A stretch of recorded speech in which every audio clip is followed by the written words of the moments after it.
Victoire du Real Madrid 4-1 face à Las Palmas. Les gars, il y a beaucoup de points à souligner sur ce match-là, notamment beaucoup de points positifs pour l'équipe.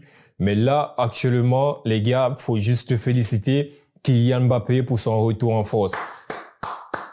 Ce match, il a beaucoup de signification. Quand on pense au match aller aux îles Canaries, où on a fait 1-1 face à Las Palmas avec un Kylian Mbappé qui n'était pas au meilleur de sa forme, un Vinicius Junior pas du tout flamboyant. Là, on va commencer par le grand point négatif de cette équipe du Real Madrid cette saison, qui est de gagner les matchs contre des petites équipes, mais contre des grandes équipes. Les gars, cette saison, tous les matchs qu'on a vus du Real Madrid, ils ne nous ont pas rassurés. Contre le Milan, contre Liverpool et les deux matchs contre le FC Barcelone, dont un où on a perdu une coupe. Les gars, cette équipe du Real Madrid ne nous montre pas qu'ils peuvent rivaliser avec les grands d'Europe quand ce sont des grands matchs de compétition ou alors des grandes équipes. Le Real Madrid qui gagne 4-1 ou 5-1 face à Las Palmas, les gars, pour moi aujourd'hui, moi je suis pas heureux parce que je sais que ça c'est la norme. La norme veut que le Real Madrid doit battre cette équipe-là. Mais maintenant, pour la confiance de l'équipe, après le match qu'on a fait contre le FC Barcelone et le match qu'on a fait contre Celta Vigo où on a failli en prolongation, il faut redonner de la confiance à ces joueurs-là.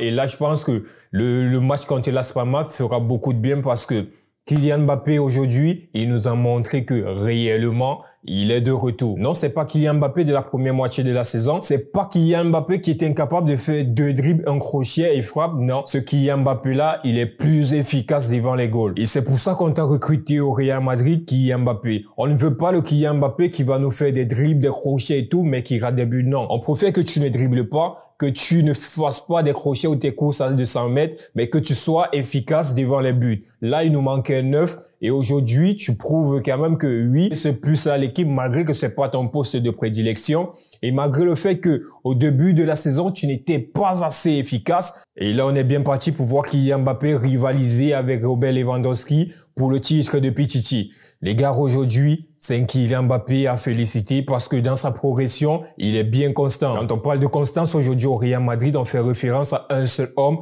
Dani Ceballos. Les gars, c'est le moment pour nous de nous poser les questions si Ceballos ne doit pas entrer dans cet effectif en tant que titulaire. Parce que là, depuis le début de saison, ce que Ceballos il fait lorsqu'il joue, Tchouaméni, Camavinga, ils ne nous ont pas démontré cela ou alors ils ne sont pas au niveau de Dani Ceballos depuis le début de saison. C'est vrai qu'on connaît les capacités de Tchouaméni et Camavinga qui sont des joueurs hors normes, mais Dani Ceballos, aujourd'hui, il pourrait prétendre à une place de titulaire dans ce milieu de terrain-là. C'est vrai que lorsque Dani Ceballos joue, on change de système tactique, on part avec un 4-2-3-1 pour permettre à Valverde de jouer en tant que relayeur avec Dani Ceballos. Mais lorsque Tchouaméni ou Camavinga est là, on est obligé de jouer avec ce 4-3-3 qui permet d'avoir un 6, celui-là qui va protéger, qui sera le premier rideau avant d'atteindre la défense. Mais les gars, si on passe sur un 4-2-3-1, Dani Ceballos, il prétend une place de titulaire au Real Madrid. C'est à féliciter parce que ce mec, depuis qu'il est au Real Madrid, il n'a jamais bronché malgré le fait qu'il ne jouait pas. Il a été prêté plusieurs fois. Il est toujours revenu avec l'espoir d'être titulaire au Real Madrid. Dani Ceballos, il a un potentiel et un profil aujourd'hui différent de Camavinga